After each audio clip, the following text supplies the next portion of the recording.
Well, self-isolating during a health pandemic has many of us feeling bored and stressed, which are two of the most common causes of overeating or, in some cases, undereating. Here to talk us through how to socially distance ourselves from our fridge in times like these is Dr. Joe Kostorich.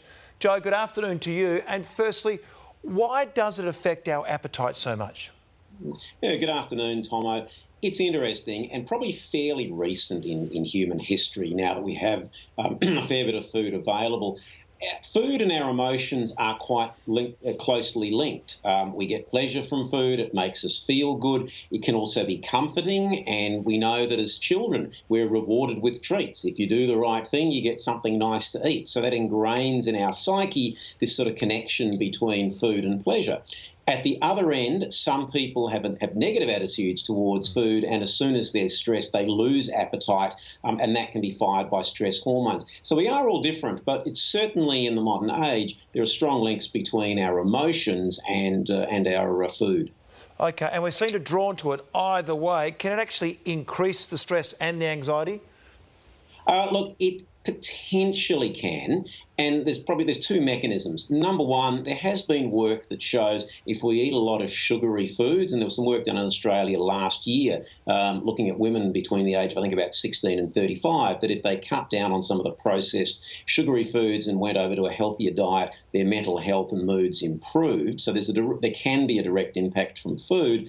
But also, if we eat more and then we get stressed about the fact that we're eating more, that becomes a bit of a vicious cycle. So we're stressed, we eat more, we get more stressed, we eat more, and and so it can go. But that doesn't have to be an ongoing cycle. There are ways of breaking that. What about alcohol, Joe?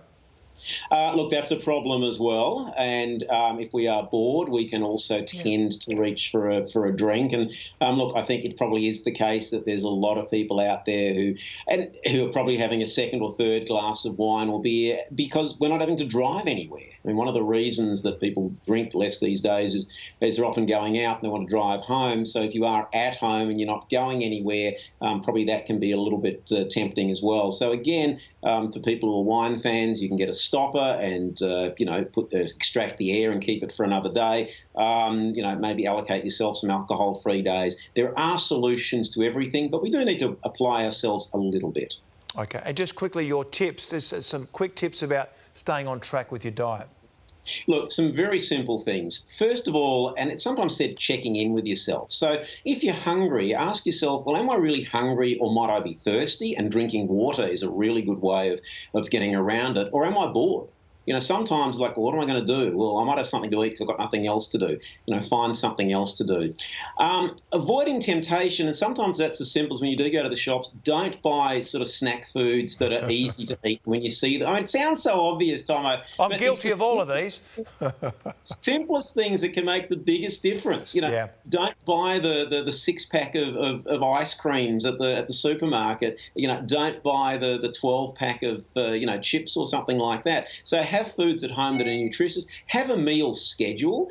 So eat your regular meals. Take up some cooking. Cook a little bit extra so that you've got some leftovers for the next day. There are some very simple, basic things, and some of this will save you money too. As always, sound advice, Dr. Joe Kostorich. Thank you. You're very welcome, Tomo.